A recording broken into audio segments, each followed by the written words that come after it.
এই দোয়াটা শিখে নেন, ইনশাআল্লাহ আপনার জীবনের সমস্ত সংকট কেটে যাবে। আমি নিজেও এই দোয়াটা বেশি বেশি করার চেষ্টা করি। দোয়াটা হচ্ছে, মুসা আলাইহিস সালাম একটা গাছের নিচে হেলান দিয়ে বসলেন, বসে দেখলেন দুজন মেয়ে দাঁড়িয়ে আছে দূরে, পানি নিতে পারছে না। লোকজন পানি নিয়ে যাচ্ছে, ওরা দাঁড়িয়ে আছে বেচারি। মুসা আলাইহিস সালাম গিয়ে বললেন, কি সমস্যা আপনাদের? এটা নিয়ে আপনারা আবার মেয়েদের সাথে কথা বলার চেষ্টা করি, ঠিক আছে? মাহারাম গায়রা মাহারাম মেনে চলে।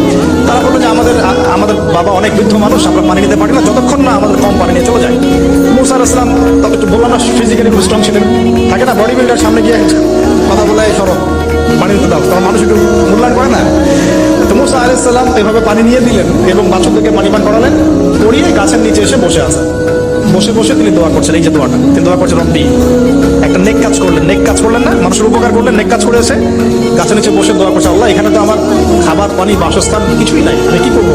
রব্বি ইন্নী লিমা আনজালতা ইলাইয়া মিন খায়রিন ফাকির, রব্বি ইন্নী লিমা আনজালতা ইলাইয়া মিন খায়রিন ফাকির। আবার বলেন, রব্বি ইন্নী লিমা আনজালতা ইলাইয়া মিন খায়রিন ফকির। অর্থ হচ্ছে, হে আল্লাহ, তুমি তোমার পক্ষ থেকে আমার উপরে যে নিয়ামতগুলো দিবে, আমি এর জন্য ফকির হয়ে বসে আছি। অর্থ বুঝে পড়েন ভাই, নামাজ রোজা হজ জাকাত যাই করেন আল্লাহর রাস্তায় অর্থ বুঝে পড়বেন। অর্থ বুঝে পড়লে আপনার এভাবে স্বাদ পাবেন, তৃপ্তি পাবেন, আল্লাহর সাথে কানেকশন হবে, আল্লাহর নূর পাবেন, মারিফত পাবেন, সত্য স্বপ্ন দেখবেন তখন ইনশাআল্লাহ। ইসলামের ইতিহাস তোমাকে পড়তে হবে। ইসলামের ইতিহাস জানবে না, তাহলে হীনমন্য জাতি হবে। তুমি জানবেই না তোমার এই বাপ দাদারা ছিল সিংহ পুরুষ, তুমি এটা জানবেই না। তোমার শেকড় যে এত সিংহ পুরুষ দিয়ে ভর্তি, তুমি জানোই না। এই জন্য হীনমন্যতায় ভোগো, মনে হয় যে আমাদের কেউ নাই, আমরা এতিম। জি না, আমরা এই বিশ্ব শাসন করেছি 100 বছর আগেও। 100 বছর আগেও এই পুরো বিশ্ব আমাদের হাতে ছিল।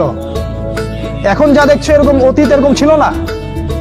একটা উমরের হুঙ্কারে সারা বিশ্ব কেঁপে যাইতো। এক আলী রাদিয়াল্লাহু আনহু যদি জিহাদের মাঠে হুঙ্কার দিতেন, সমস্ত কাফেরের হৃদয় একদম দরদর করে কাঁপতে থাকতো। আমাদের সিংহ পুরুষ বাবারা দাদারা এরকম ছিলেন।